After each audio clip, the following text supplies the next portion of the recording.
بسم اللہ الرحمن الرحیم نحمدہ ونصلی ونسلم علی رسولہ الکریم اما بعد۔ آج کا ہمارا جو وظیفہ ہے بہت ہی پاورفل، بہت ہی طاقتور وظیفہ ہے۔ اگر یہ کہا جائے کہ قرآن پاک کا سب سے بڑا وظیفہ، طاقتور وظیفہ،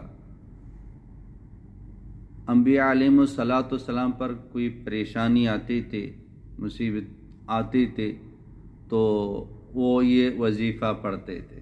جیسے کہ سیدنا ابراہیم علیہ السلام کو جب آگ میں ڈالا گیا تو یہی وظیفہ پڑھتے رہے۔ اسی طرح صحابہ کرام رضوان اللہ تعالی عنہم اجمعین، حضرت عائشہ رضی اللہ تعالی عنہا پر جب تہمت لگی وہ یہی وظیفہ پڑھتے رہے۔ آج بھی جو علماء ہیں وہی قرآن احادیث کے اندر جو وظائف ہیں وہ پڑھتے بھی ہیں، دوسروں کو پڑھاتے بھی ہیں۔ تو یہ بہت ہی طاقتور وظیفہ ہے۔ کبھی بھی کوئی پریشانی آ جائے، کوئی بیماری آ جائے، کوئی تنگی آ جائے، کوئی دشمن آپ کو تنگ کر رہا ہو، آپ یہ وظیفہ پڑھیں۔ آج بھی اگر عربوں کے ہاں آپ کا جانا ہوا تو وہ بھی یہ وظیفہ پڑھتے ہیں۔ کوئی پریشانی ہو فوراً وہ وظیفہ پڑھتے ہیں۔ وظیفہ کیا ہے؟ حسبی اللہ نعم الوکیل، حسبی اللہ نعم الوکیل۔ یہ پڑھتے رہیں، جتنا پڑھ سکتے ہیں پڑھتے رہیں، اور نعم المولا و نعم النصیر آخر میں یہ بھی ملا دیں۔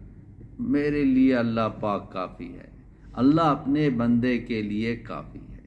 یہ پریشانیوں کو دور کرنے کے لیے، بیماریوں کو دور کرنے کے لیے، دشمنوں سے نجات دینے کے لیے اس سے بڑا کوئی وظیفہ نہیں ہے۔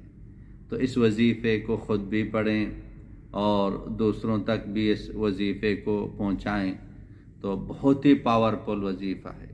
تو یہ قرآن پاک کا سب سے عظیم یہ وظیفہ ہے، تو اس پر ضرور عمل کریں اور ہر ایک تک اس کو پہنچا دیں۔ اگر یہ ویڈیو آپ کو پسند آ گئی تو اس کو لائک کریں اور اس ویڈیو کو آگے شیئر بھی کریں۔ چینل کو ابھی تک سبسکرائب نہیں کیا، چینل کو بھی سبسکرائب کریں، اور آپ کمنٹ میں لکھیں آپ کو جو وظیفہ چاہیے، روحانی بیماری، جسمانی بیماری، کوئی بھی مسئلہ ہو آپ کمنٹ کر دیں تو انشاءاللہ تعالی اس کا جواب دیا جائے گا قرآن حدیث کی روشنی۔